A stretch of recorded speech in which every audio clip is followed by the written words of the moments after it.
David Durfee, Shaftesbury. Hmm. Why don't we go around the table That's good. counterclockwise here? Oh, go ahead. I'm Leland Morgan. I represent Grand Isle County and West Milton. And this is the first time that I've been in this committee.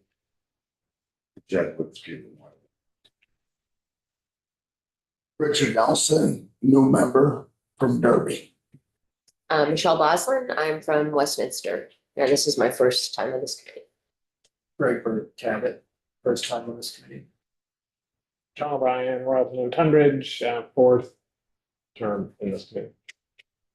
Heather Supernaut, Windsor 4, Barnard, Pofford, West Hartford, and Bridgewater. This is my third term on the committee.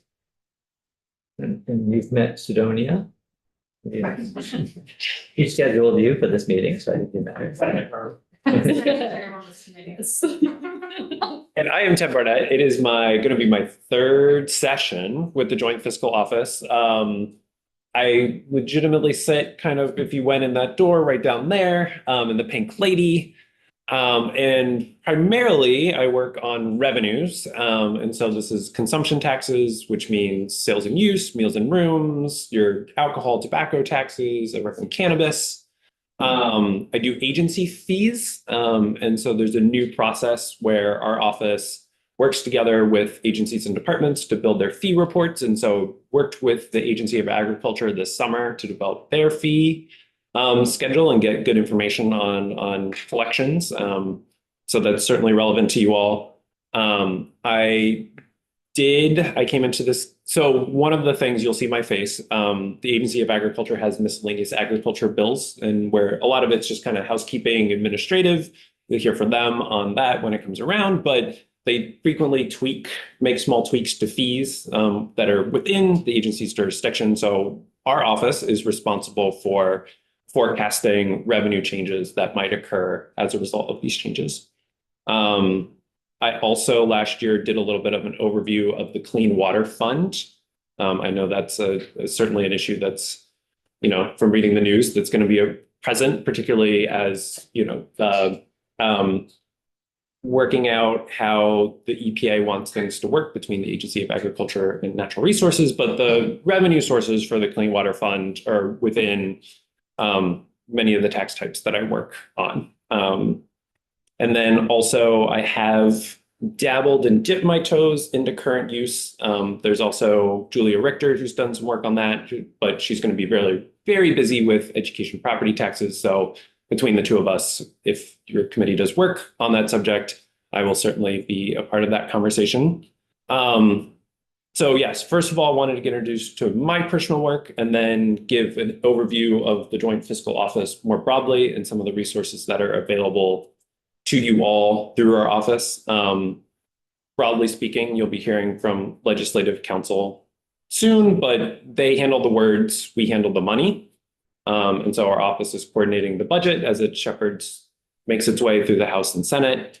We're, doing the main way you'll kind of interact with our work is through fiscal notes. So when a bill is moving out of a policy committee and going to a money committee, we will write fiscal notes for those, and it gives an overview of what's happening in the bill, some fiscal changes that you might expect as a result, and some considerations to think about. And so that's a lot of our work during the legislative session. We also have a wide wealth of resources on various fiscal issues. We have things called issue briefs. And so those are focusing on kind of hot button issues that we've got a lot of questions on. And we, in the summer, write a longer kind of 5 to 10 page summary of some of the fiscal issues that are associated with that. So there's been a lot of talk about taxation of Social Security, and Patrick Chedderson, who works in our office, is working on a fiscal or a issue brief on that subject. And then finally, our office does, a lot of them are statutorily required reports. And so these are things that y'all decided that our office should spend a good chunk of time looking into. There might be a tax expenditure report. So if you decide to exempt, I know a lot of agricultural uses, right, are exempted from the sales tax or other types of taxation. This report catalogs and estimates what that exemption costs the state in terms of foregone revenue. So we have a wide range of resources. If you have questions about anything that involves money, certainly you can find me, and I will do my best to answer it. And I hope that, although there may not be a huge amount of involvement from our office in the day-to-day workings of this committee, you'll certainly see legislative counsel more than us. I want to be available as a resource if you have general wonderings, have a specific kind of policy issue you want to tackle that involves money, certainly reach out to us, and I'm happy to be a part of that conversation and help in what makes sense for you all. Okay, thank you. Questions just on the general work of JFO? Is available, Representative Lipsky. Make it brief, it's not a committee bill. It's like council, one in which it's really for the forestry community. It may impact fees, taxes, excise, values. So hopefully, we'll cross paths down the track in the near future. Sounds great. We've had a number of bills, or we had last session, a number of bills that had appropriations attached to them. And we did our work and may have had Ted come in, and then when those bills went to the appropriations committee, because they involved money, then we would have worked on a fiscal note, but not till then. Is that how it typically works? Generally, yes. So the process goes that as a bill is moving out of your committee and it does contain an appropriation, generally the chair is the one. So your chair would request a fiscal note on that bill so that when it goes to the appropriators, they know exactly, oh, this bill we are super aware of that appropriation. It helps them catalog and know and fit that within, because they have to balance, right, the appropriations that are coming to them and the overall revenues that they have to spend. So absolutely, once it makes it out of committee, we kind of catch hold of it and make sure the appropriators have the information they need to make decisions. And sometimes it's pretty clear how much money we're talking about, because, for example, we created in legislation a couple of years ago a new grant program for small farmers or transitioning from dairy to other types of farming. And we said this should be a fund of X dollars. That was pretty clear. But then there are other cases where we might create a position, somewhat less clear. We might have an idea of what it would cost to create a new position, but JFO would finalize that. And then other things where we might do something that has implications that we're not quite clear on at all. And so then you'd be doing a lot more of your calculations.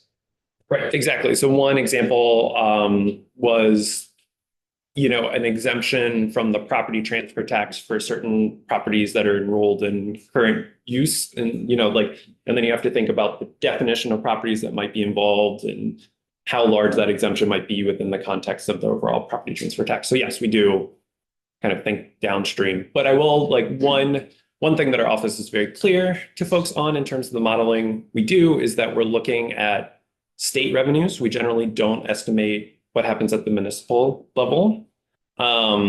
And shoot, I lost my train of thought. So yeah, we're not at the municipal level. And we also don't do what's called dynamic modeling. So we're really concerned on how is this going to impact either revenues or spending of the state. We're not necessarily looking at what might happen in terms of job creation or kind of these downstream later impacts, because it's really hard to get your hands on some of the assumptions that might go into that. And so, yes, we stay narrowly focused on what we think might happen.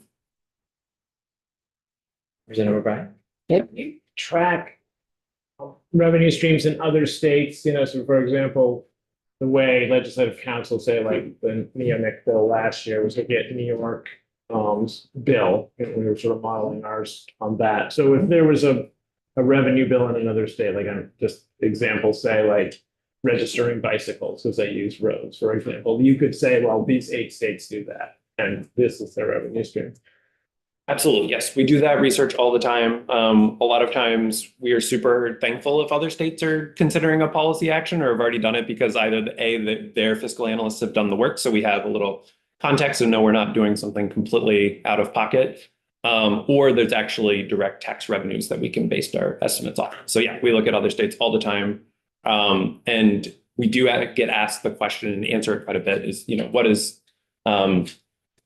what is New York doing on this? What are the revenue streams associated? What magnitude of effect we might see because of what New York is doing? If I'm just as any member of the House working on a bill with Ledge Council that clearly will have some sort of financial impact, would I also want to go get or to JF help me get a general idea of what this is? Do you get involved at that point in the process? Yes, we do. So Emily Byrne, who's the Deputy Fiscal Officer at the JFO, wanted to remind everyone that if something does have money, it's better to let us know sooner rather than later. And so we can help think through how the structure of the money pieces of the bill works and make sure that it makes sense, or think about considerations in terms of administration. But yes, and if you're working with legislative counsel on a bill, great timing.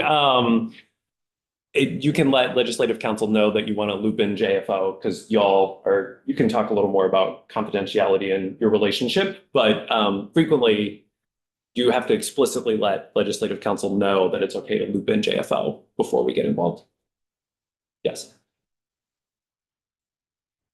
All right. Other questions? Right. Yes, go ahead. Just to follow up to mine was, what about historically? You also could go back, like in the 1950s, there was, we were making this much up a certain tax and compared to what we are today. I can't necessarily promise the 1950s. I will absolutely do my best if the data are available. Some sources have much better information than others. But yes, certainly if there's a research question or you want to know, starting in 2000 or something, what state revenues were, we could usually pull that information. Yep. I think you probably covered this in the new member orientation, and so we all heard it at some point, but it was a while ago. JFO has a website.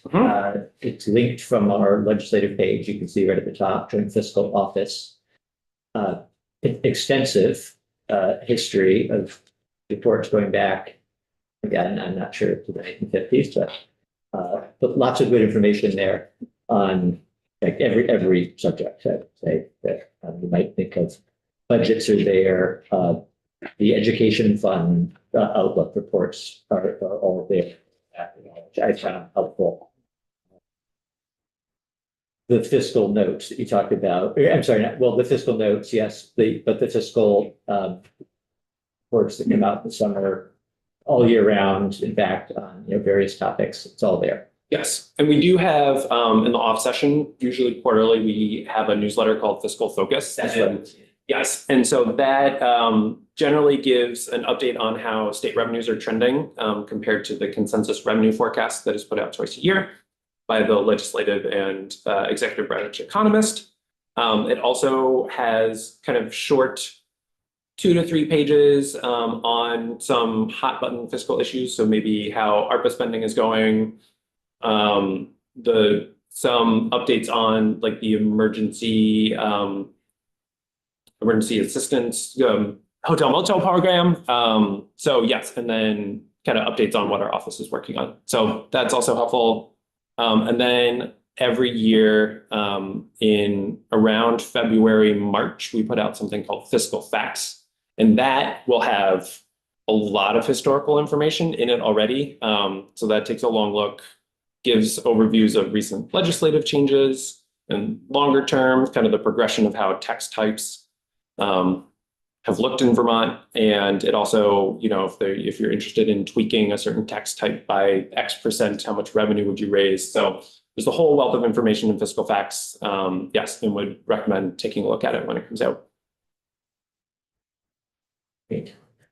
And you track federal dollars coming in as part of, like, in COVID, the ARPA, right? That sort of thing, you could give us lots of stats on. Yes, yeah, certainly. And yeah, if we can't get it, sometimes the agencies are better sources of information on how much we know necessarily, like how those funds were appropriated.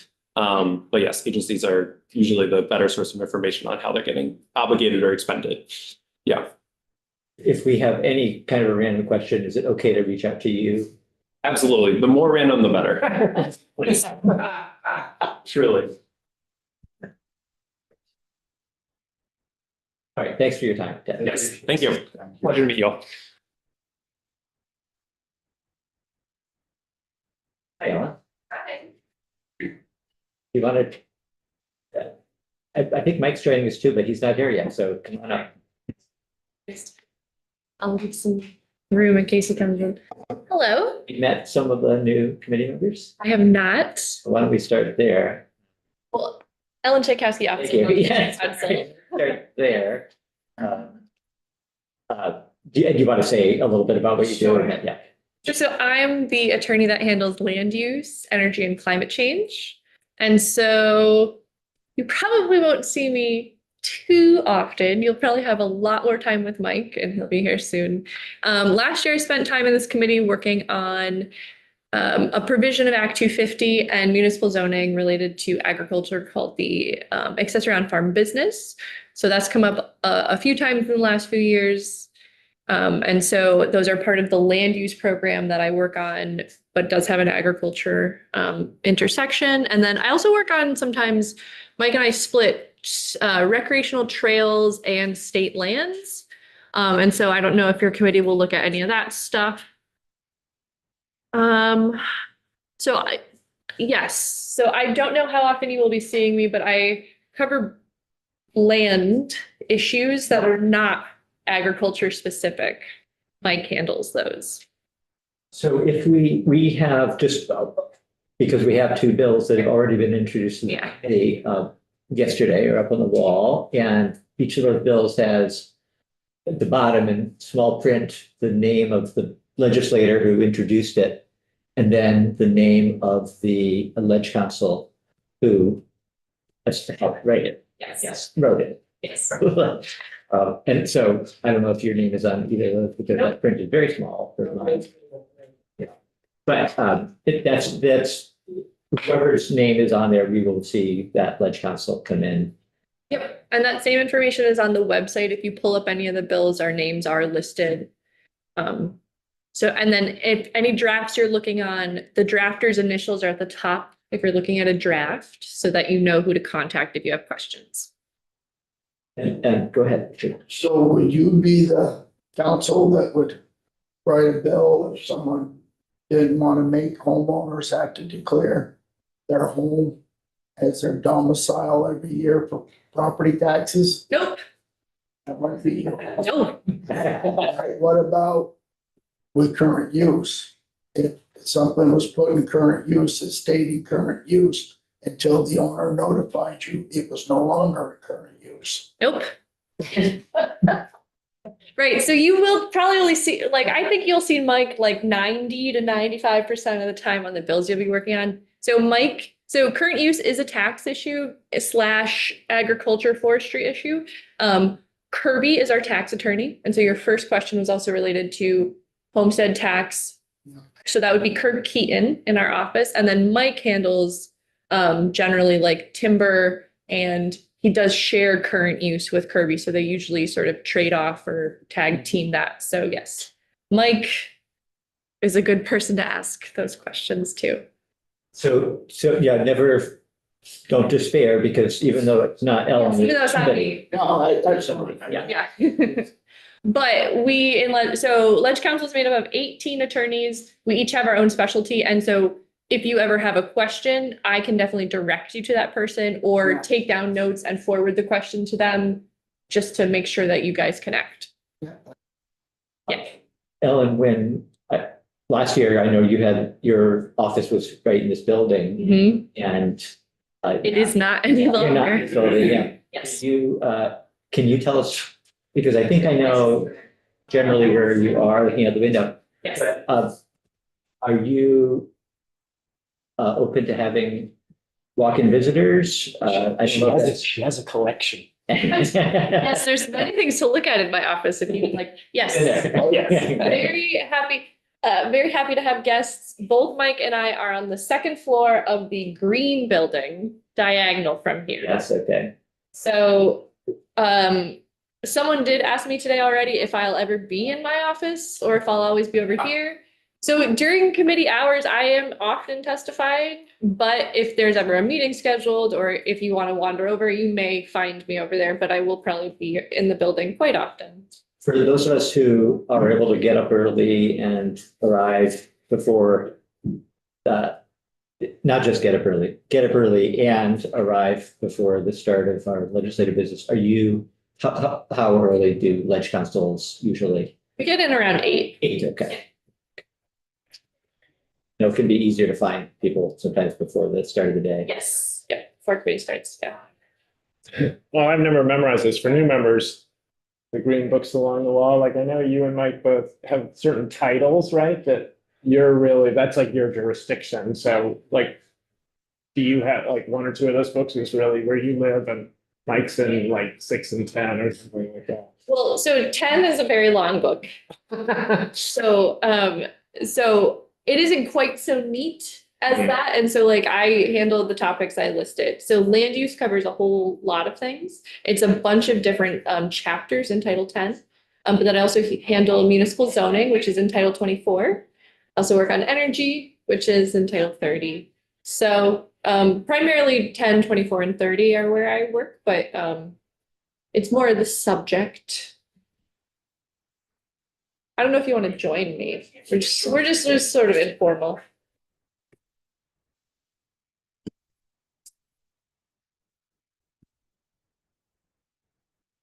I am Mike O'Grady. I'm legislative counsel. I staff agriculture and most agricultural issues except the land use related ones.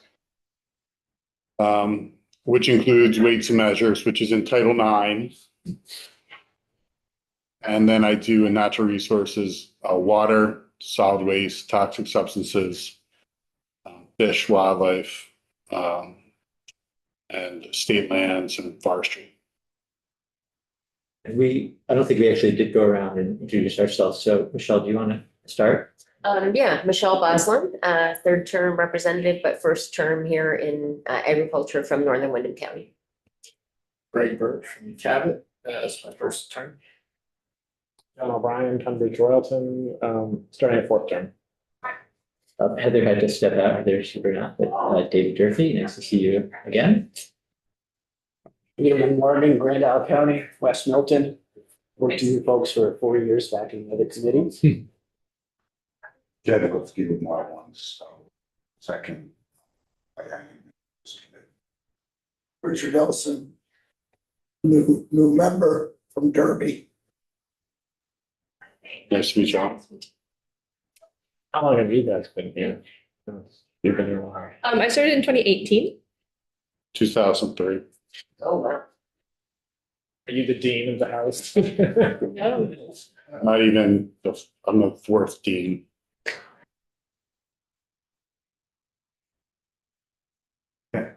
Because Ellen, you're welcome. You had said, I'm happy to steer you in a direction. I've had constituents reach out to me on the tax issue of category of homestead and non-homestead. And I get emails all the time or texts. How come we can't charge a higher rate for non-homestead? Would you want to, I'm not here to inquire on that, other than, is there someone I might be able to say, this isn't even a bill or an idea for a bill, but could you educate me on the complexities of that kind of inquiry? Yeah, I would be happy to introduce you to the attorneys in our office who could help you with that. And so legislative counsel is the attorney for the legislator. legislature and we are your attorneys. So we are only allowed to provide legal advice to individual legislators, committees, and the legislature. And so we can provide you with general information for you to pass on to your constituent, but we cannot advise a constituent. And so we can help give you the lay of the land information and give you that sort of background information, because there are attorneys in our office who do have specialties on all of the topics you would work on in this building. So should I go to you and you say go talk to someone else? Yes, I'll walk you down the hall and then Kirby and John can decide which of them will help you. Yeah, go ahead. How do you decide jurisdiction on some bills? Because like, I remember my trails bill like fell amongst three different. I know, I wanted to. There are some subjects that either it's a gray area who their subject matter is, or there's potentially overlapping among attorneys or among teams even. Like use value, I don't like to do the actual structuring of it, but I like to do the eligibility for it because forestry and ag are my subjects. And so Kirby and I kind of share that. When you create a bill and get it over to us, do you make note on it anywhere that indicates who it should go to, what committee it should go to, or is that not up to you folks, but entirely up to the speaker? Not up to It's us, not up to us. but we can try to influence that. Emphasis on the try. Is that be like what code, what section of the statutes? One way, the subject matter. Yeah, we list the on a bill when it's introduced, it lists the topics that are covered in the bill. And so by highlighting, that it does touch on subject of a particular committee, that's to suggest that it could go there, but the House Clerk and the Speaker's office. It does give some direction. Some indication, because the bills are long, but the House Clerk goes through all of the bills and makes her own recommendation. Yeah, so formally or officially, is it the clerk or the speaker who has the last word? The speaker. Speaker, okay. Yeah, there have been times when one committee's workload is too full. And a speaker has said, I'm sending these bills that should be going to that full committee. I'm sending them to another committee because they have to get done and the full committee doesn't have time. Yes, well, we are one of those committees that might have historically more time, so let's see. Did you have a follow-up? Yeah, are certain subjects weighted more than others? I'm thinking like, let's say a bill that, it's land use, Abenaki land use makes them exempt from taxes. So you've got taxes, revenues, you've got, indigenous Vermonters, and you've got land use. So is one of those subjects always, like taxes, the sort of trump there? So I do think, so by rule, or is it 31 or 35 in the House, things that affect the revenue of the state have to go to the money committees. And so it will end up there. And so I do think the speaker does look at whether or not the primary policy committee needs to look at it first before that happens. It is a speaker judgment call. With us, though, when we're looking at it, we sometimes will just have one person start with it and then hand it over and be like, what do you think? Or we talk. Because some issues cover a lot of things and some bills are very long and cover a lot of things. So I don't fully know how the speaker makes all those decisions, but at least as far as money, there's a specific House rule on that. Right. Like ag labor, for example, would be like, it's ag, but it's labor, it's its own category. Question about it. Yeah, go ahead. A short form. What's the purpose of it? Why does that exist anyway? I mean, compared to a regular one, I know what it is, but what's its history? What's the rationale behind a short form bill? So it's basically when your idea has no real shot But you want to put the idea out there and then you want to try to convince your committee to take it up. But it's also used when legislators are being merciful to us, Yes. and don't want to make us draft something that's long and complicated. And then it's also used when you don't get your bill in, full form bill in by the deadline, you can still introduce a short form bill to try to get your idea out and to convince your committee to take it up. What is the cutoff point for a regular bill? To get it to you folks? The request deadline is the 31st of January. And then you have to approve, we have to get you a draft and you have to approve it for introduction by the 21st of February. So it's fairly soon. I would also add, if you have a big idea and you don't have all the details yet, but you do want to be able to say, I'm working on or looking at this issue, you can use a short form for that. You know, like something that would take a long time for us to draft or would take up a long time for you to actually figure out every single detail on. And then we could expand on it later. Yes. Yes. Are you the same council that does the bills for the Senate? So if there's been a bill introduced over in the Senate for the right to farm. And if we want to introduce the same bill in the House.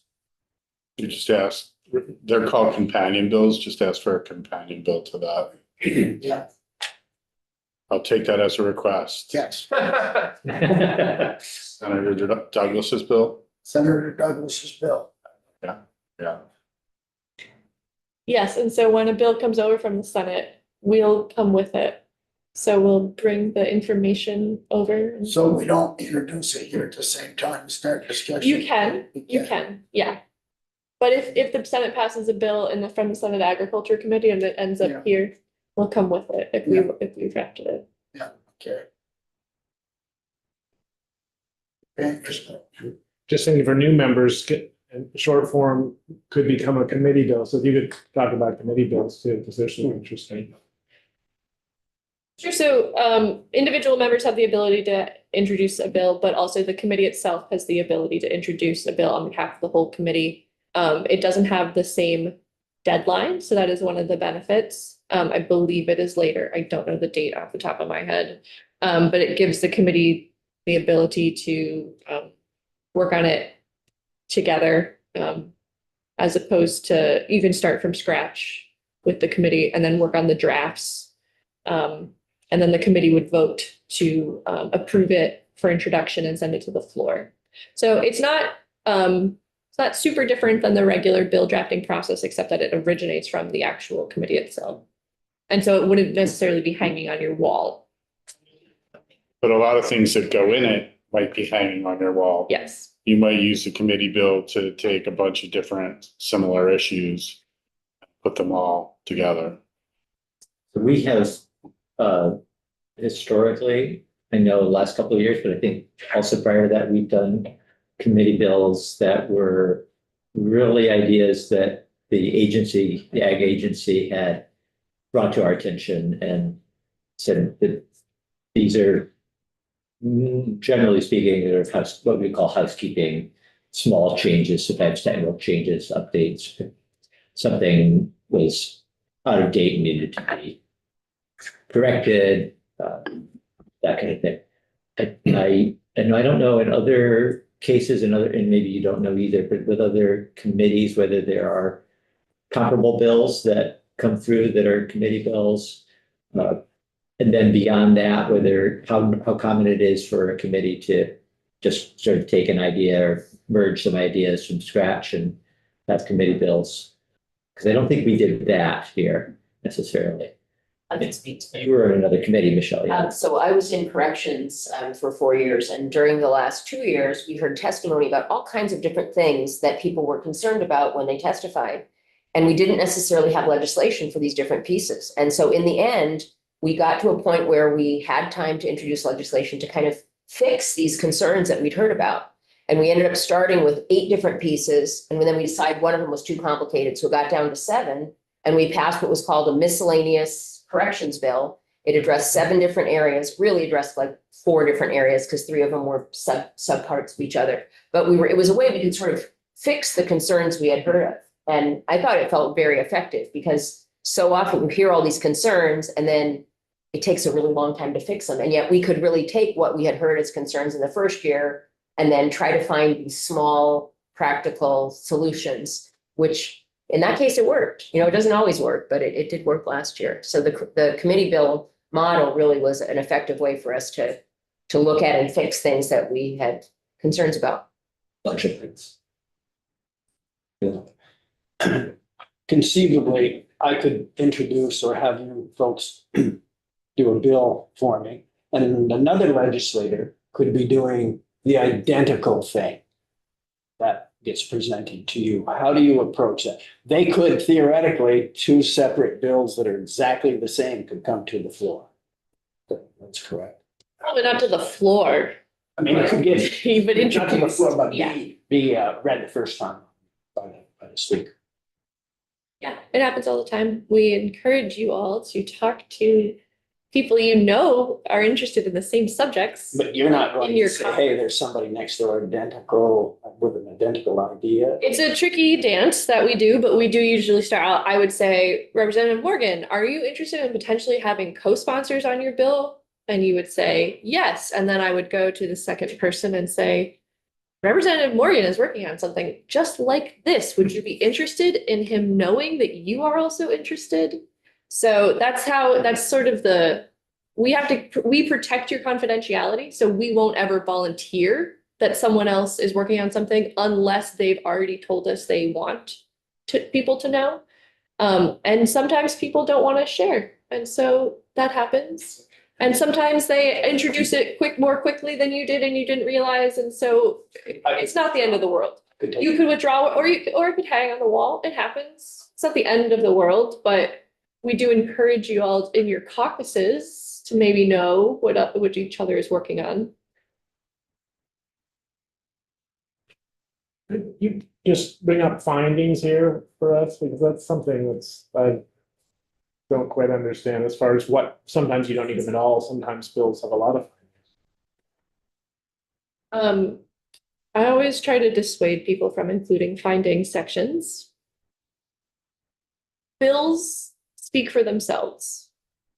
And by adding a finding section, sometimes legislators are interested in making statements about why something is needed or why they want to introduce something. And that really can be a double-edged sword. Findings are supposed to be factual statements. They're supposed to be statements that have a factual citation to them that we can include in the bill file in case there's any question or dispute about them. And so they should be factual statements, not opinions about why something is happening.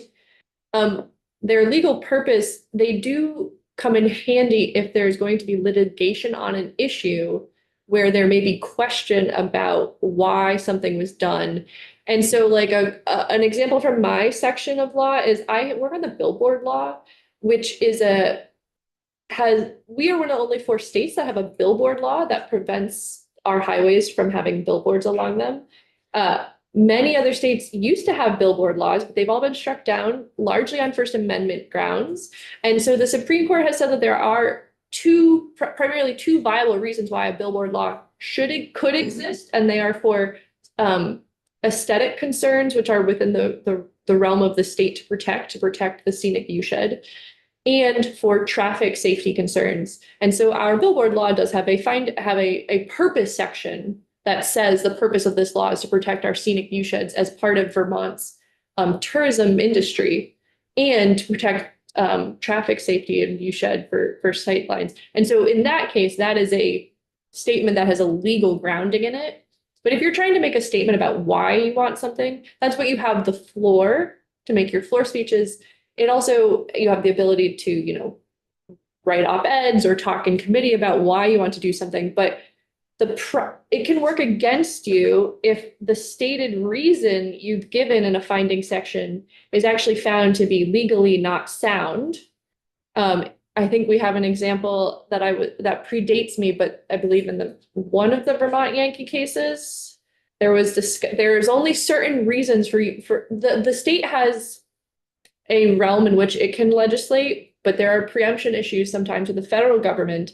And so there is a distinction between what you can legislate versus what they can legislate. And if you start talking about reasons for doing something that are properly the federal government's role, but you put that specifically in the legislation, that can lead to the statute being struck down by the courts. So it can work against you if you're not precise. And so findings open you up to some concerns if they're not drafted properly. And if you don't need them, you might as well just avoid that. They also are a magnet for questions on the floor. Yeah. Why did you say this? Where did you get that information? I have this information that says exactly the opposite. Why did you not include that in your findings? So it can just really open a door to some difficult debate. I do think, as Ellen said, that when you know you're going to go to litigation and you know the criteria that might be at issue in litigation, that findings can say, this is why we're doing this. Okay, it's criteria 1 because of criteria 2. And then that's what the House Ag Committee did for the GMO labeling bill. They knew it was going to be litigated. They knew what the criteria were going to be in litigation. They took testimony on all of those criteria.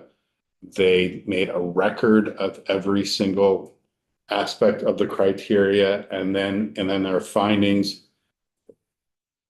What they did is they wrote their findings and had the source material for each one of their findings. It didn't show up in the bill, but they had it behind the scenes. So when there was litigation, they turned over to the Attorney General exactly all the information that supported each one of their findings.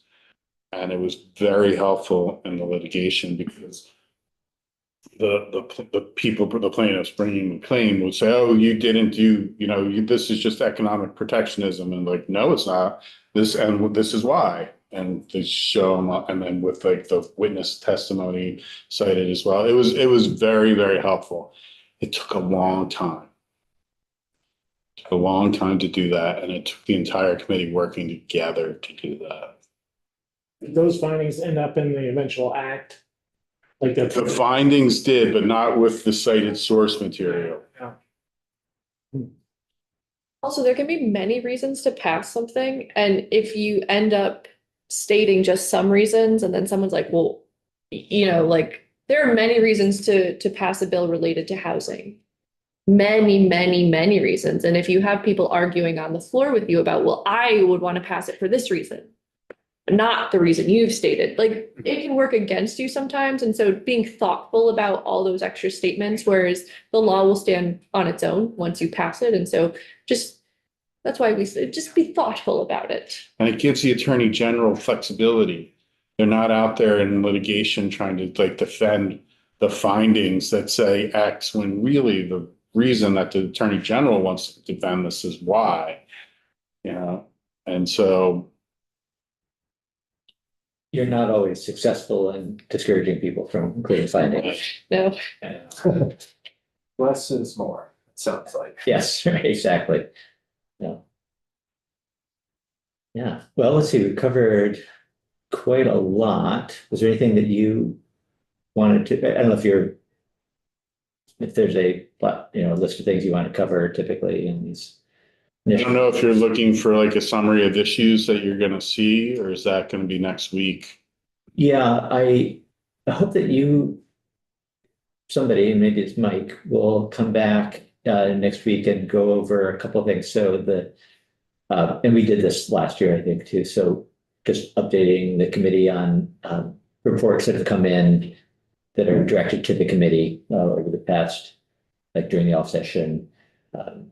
Maybe going through those reports at a high level. I don't remember if we did that or if we had more detail from somebody else, but and then talking about legislation that was enacted last year that the committee had worked on, maybe just as a sort of give us all that baseline, and anything else that would be helpful. So for the reports, I'd probably wait a week because January 15th is next Wednesday. generally. And so some of the reports might not be in and I haven't had the opportunity to look at them. Okay, But I can go through what you enacted last year.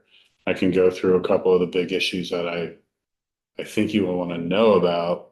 It may not come to you because some of them are subject matter that might go to the Environment Committee instead. I think you and Richard are thinking. I think you know what we're talking about. I think you and I are thinking the same thing. Yeah, Who does animal rights? Because that seems to be coming up more and more. I do, unfortunately. One of those subject matter that I've had in some respect for 20 years, and I've been trying to get rid of it, but I can't. For some reason, it's like a magnet to me. I do it. do you have a new structure within Ledge Council that we need to know about, or is that more internal? It's still, I don't really know. We do have a new. We have a new New structure, structure. whether or not it's gonna affect you all, I don't know. I just want to say, after going through orientation, what a wonderful job Ledge Council did explaining the process to us, and the financial people and the whole 9 yards, and just it took a lot of the questions as how the hell am I gonna do this? Really appreciate it. Well, thank you. Always happy to help. It's true though, and Ledge Council is a amazing resource, and yet we're all elected somehow thinking that we're going to be, I don't know, writing our own bills and turning them in. I used to though. Yeah, it was my time, Yeah. yeah. And I don't say we all, maybe some people are more sophisticated and understand the system than I did, but. I think that we'll be hearing from, I know a lot from Mike and Ellen. The other piece of the Act 250 bill that we worked on last year that I think may end up here again, I hope, is the wood products manufacturers piece. There's a study that has not come out yet. I think it was supposed to have been delivered in December by the new board, which hadn't been formed yet, but is looking at the permitting Oh, that's right. for the entire Different realm types of businesses. Yep. yes, yeah. So when that report comes out, maybe we'll see you a bit more. And then as we take up bills, we'll have, for each bill we look at, we'll have the bill sponsor come in and explain what's in the bill, and then we'll have the Village Council also come in and walk through the bill and talk about the language. So we'll see lots of different people, perhaps, if not just you two. Good. Well, it's 3:00. It's Friday afternoon. I think we can wrap it up. And thank you both for coming in. Thank you. And committee members, we are